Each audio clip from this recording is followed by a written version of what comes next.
Hello दोस्तों। आपके अपने जनरल नॉलेज के यूट्यूब चैनल बॉस जीके में आपका फिर से स्वागत है। वीडियो की शुरुआत हर बार की तरह हम मोटिवेशनल वाक्य से करते हैं। दुनिया में सबसे खुशी का एहसास तब होता है जब आप एक लक्ष्य निर्धारित करते हैं और उस लक्ष्य को प्राप्त कर लेते हैं। तो जीवन में याद रखिएगा दोस्तों, लक्ष्य निर्धारित करना बहुत जरूरी है और उस लक्ष्य की प्राप्ति के लिए निरंतर प्रयास करना भी बहुत जरूरी है।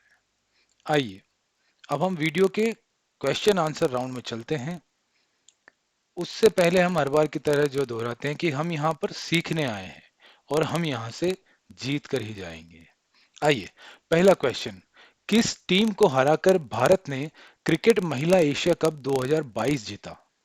Option A Afghanistan, option B Pakistan, option C Bangladesh या ऑप्शन डी श्रीलंका।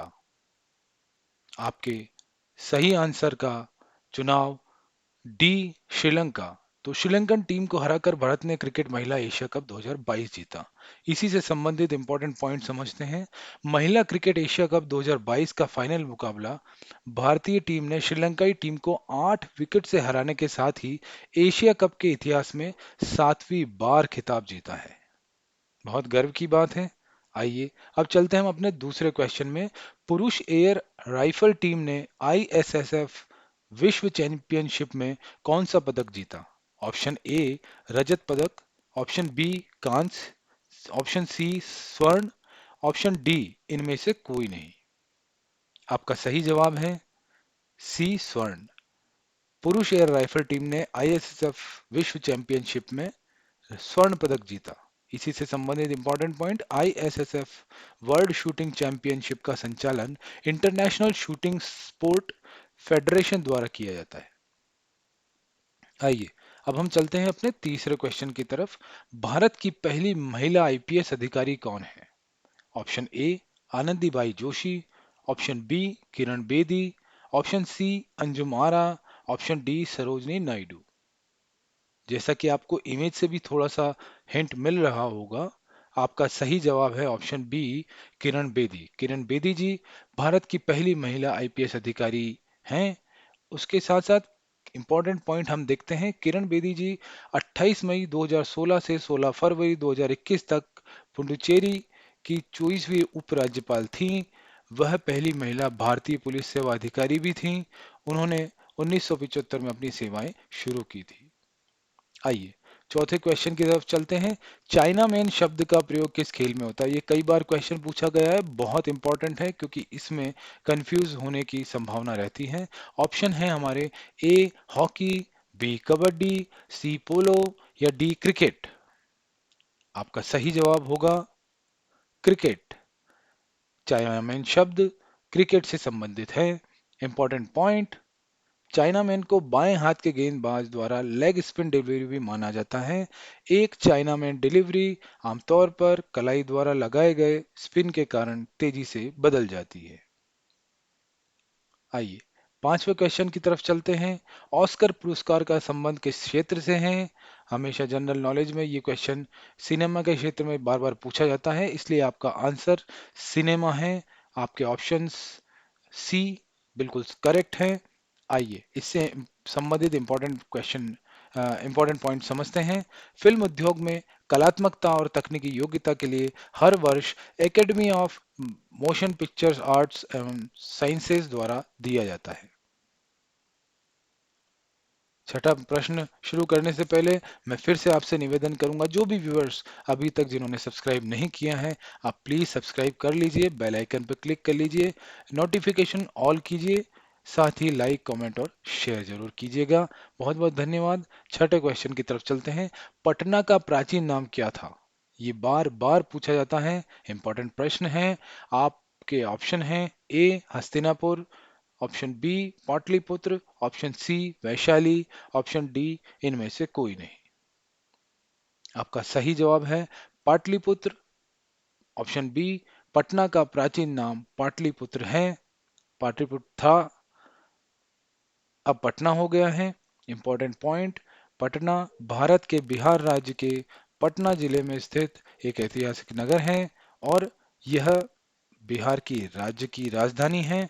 यह बिहार का सबसे बड़ा नगर भी है। आइए अब हम चलते हैं अपने 7वें क्वेश्चन की तरफ। निम्नलिखित में से किस भारतीय राज्य की राजभाषा अंग्रेजी है? बहुत इंपॉर्टेंट प्रश्न है ये।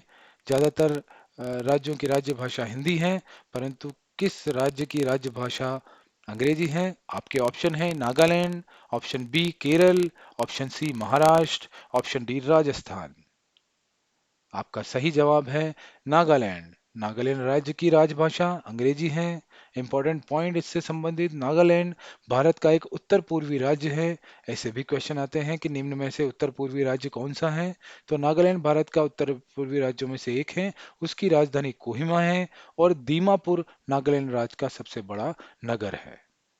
आइए 8वें क्वेश्चन की तरफ चलते हैं। इंपॉर्टेंट पॉइंट है इतिहास में एक बहुत इंपॉर्टेंट चीज जो है वो दूरदर्शन का होना और दूरदर्शन की कई घटनाओं का होना जो हम इमेज में देख पा रहे हैं। जैसे 1959 में दूरदर्शन की शुरुआत हुई, 1965 में यह नियमित रूप से प्रसारित हुआ और 1982 25 अप्रैल को दूरदर्शन पहली बार रंगीन प्रसारण हुआ था। तो इस इमेज से आप आंसर का पता लगा सकते हैं। आपके ऑप्शन सी 1982 में दूरदर्शन में रंगीन प्रसारण आरंभ हुआ था। इंपॉर्टेंट पॉइंट हम देखते हैं, साल 1982 में रंगीन दूरदर्शन की शुरुआत हुई थी। इसी के साथ साथ एक इंपॉर्टेंट लाइन और है कि 3 नवंबर 2003 में दूरदर्शन का 24 घंटे चलने वाला समाचार चैनल भी शुरू हुआ।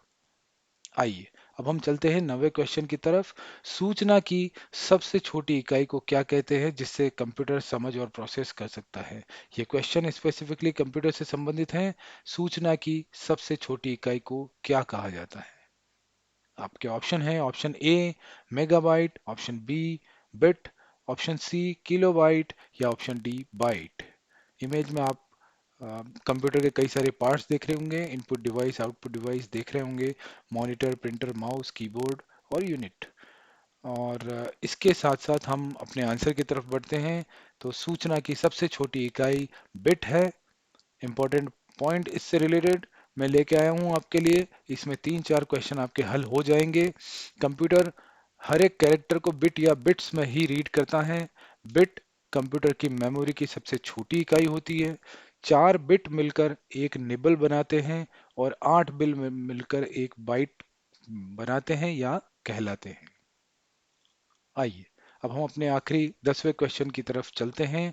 भारत का प्रथम परमाणु ऊर्जा रिएक्टर कौन सा है? आपके ऑप्शन हैं ए अप्सरा, बी पृथ्वी, सी पूर्णिमा या डी साइरस। आपका सही जवाब है भारत का प्रथम परमाणु ऊर्जा रिएक्टर अप्सरा है। इसी से संबंधित इंपॉर्टेंट पॉइंट, भारत ने परमाणु युग में 4 अगस्त 1956 में यानी 1956 में उस समय प्रवेश किया जब देश के पहले परमाणु रिएक्टर अप्सरा का शुभारंभ किया गया। इसी के साथ एक और इम्पोर्टेंट इंफॉर्मेशन मैं आपको बता देता हूँ। यह परमाणु ऊर्जा रिएक्टर अप्सरा नाम से जो था, यह भारत का नहीं एशिया का पहला सबसे प्रथम परमाणु ऊर्जा रिएक्टर था।